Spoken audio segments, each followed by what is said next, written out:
떨림이 과연 마그네슘 부족 때문만일까요? 이거에 대해서 오늘 얘기를 해보고자 합니다. 근데 이제 눈밑이 떨리는데 이제 입꼬리가 올라간다거나 아니면은 이제 눈썹이 처진다거나 이런 경우에는 그냥 단순한 눈밑 떨림이 아니라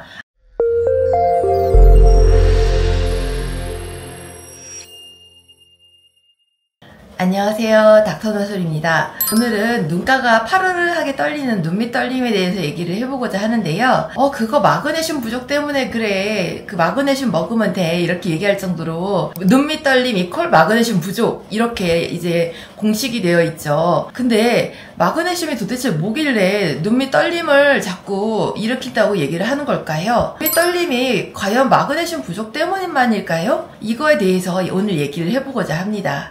이 마그네슘이라는 거는 근육의 안정제, 근육의 이완제 역할을 우리 몸에서 합니다. 우리 몸에서 그 뇌로부터의 신호를 받아들여서 세포에서 칼슘과 마그네슘 이 두 가지가 작용하면서 우리 몸의 근육세포를 이완시켰다가 수축시켰다가 이런 역할을 자기네들이 이제 서로 하게 되는데요. 이 마그네슘이 부족해지면은 근육의 움직임이 제한이 생기게 됩니다. 그래서 근육이 파르르하게 떨리게 되는데 한쪽에만 나타날 수도 있고 양쪽에만 나타날 수도 있는데 보통 왼쪽이 떨렸다가 오른쪽이 떨렸다가 그 다음에 뭐 양쪽이 떨렸다가 약간 이렇게 불규칙한 패턴을 보이기도 해요. 이 마그네슘 부족이라는 거는 이제 전해질의 부족이기 때문에 그냥 마그네슘이 부족해서 눈밑 떨림이 생기는 경우는 조금 드물고요. 마그네슘이랑 칼슘 이 두 가지가 동반돼서 떨어져 있을 때도 이제 눈밑 떨림이 유발될 가능성이 높습니다. 그리고 이 마그네슘 부족이라고 하는 거는 현대인의 생활이랑도 굉장히 밀접하게 관련되어 있는데요. 커피를 많이 드시잖아요. 커피뿐만 아니라 카페인 종류들, 이제 차나 이런 거 되게 많이 드시는데 카페인의 섭취가 마그네슘의 흡수를 이렇게 억제하는 역할을 하고 있어요.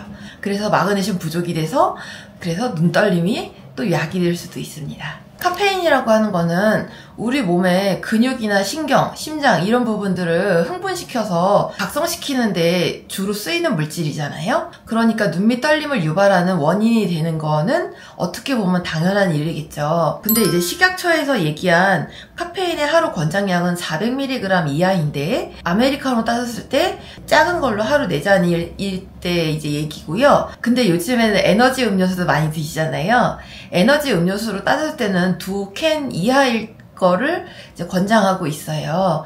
그렇기 때문에 카페인을 많이 평소에 드신다면은 이 눈밑 떨림이 생기는 원인 중에 카페인이 있을 수 있으니까 카페인을 끊으면 이제 눈밑 떨림도 해결이 될 수 있다는 원리가 되겠죠. 스트레스와 피로 같은 거는 우리 몸에서 근육을 쉽게 피로하게 만들기 때문에 젖산이라는 물질을 자꾸 축적되게 만드는데요. 이 젖산이 축적되게 되면은 또 근육의 떨림에 영향을 주는 악화인자가 되기도 합니다.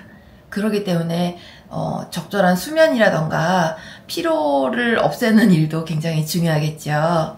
레드 플래그 사인이라고 전에 한번 얘기한 적이 있었는데 이 레드 플래그 사인은 의학에서 놓치지 말아야 될 이제 중요한 시그널 중에 하나를 얘기하죠. 근데 이제 눈밑이 떨리는데 이제 입꼬리가 올라간다거나 아니면은 이제 눈썹이 처진다거나 이런 경우에는 그냥 단순한 눈밑 떨림이 아니라 안면신경의 이상을 호소할 수도 있습니다. 안면신경 장애라고 하는 거는 심평원에서 이제 자료에 의하면 10년 동안 20% 정도가 증가하는 굉장히 흔한 질환이 돼버렸는데요. 이거는 치료하면은 95% 이상의 완치율을 보이기 때문에 조기에 발견해서 적절한 치료를 하는 게 굉장히 중요할 수 있겠죠. 안면신경이라는 것 자체가 우리 몸에서 얼굴에 그런 신경을 담당하기 때문에 안면신경에 문제가 생기면 당연히 눈떨림 뿐만 아니라 다른 증상들도 유발될 수 있겠죠. 안면신경이 혈관을 누르게 되면서 파르르한 눈떨림을 유발하게 되는데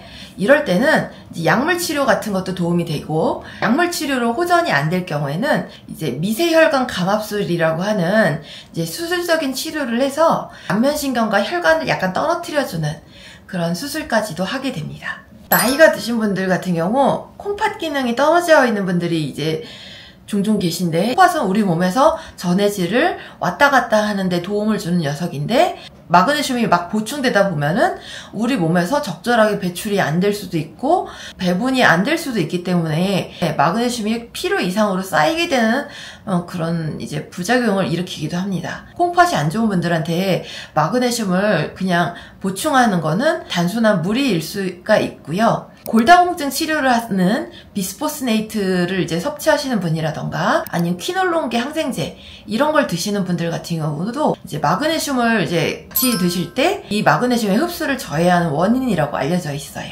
그러면 이제 어떻게 해야 눈밑 떨림을 예방하거나 치료할 수 있을까요? 이거는 이제 원인에 따라 다르겠지만 이제 공통적으로 우리가 하는 얘기는 마그네슘이 부족한 경우 이제 마그네슘을 보충해주는 게 좋을 건데 마그네슘은 녹색 채소랑 곡류에 많이 들어있기 때문에 우리가 가공식품을 먹는 것보다는 균형된 식사를 하는 거를 좀 추천드리고 이제 젊은 여성과 이제 청소년, 노인분들에게 부족이 많이 있기 때문에 마그네슘 보충도 필요하다는 거를 얘기를 드렸고요. 일단 카페인 같은 경우는 마그네슘의 흡수를 저해하기 때문에 그리고 신경을 자극시키기 때문에 이 카페인의 섭취는 조금 자제하는 게 좋을 것 같고요. 이제 젖산이 쉽게 쌓이는 환경, 피로라던가 스트레스, 그 다음에 이제 과도한 음주나 운동 이런 것들이 젖산을 많이 쌓이게 하기 때문에 이런 거를 자제하는 게 좋겠죠. 이제 눈밑 떨림이 있는데 다른 증상들이 같이 동반된다 라고 하면은 이거는 안면신경이 혈관을 누르고 있는 경우가 있을 수 있고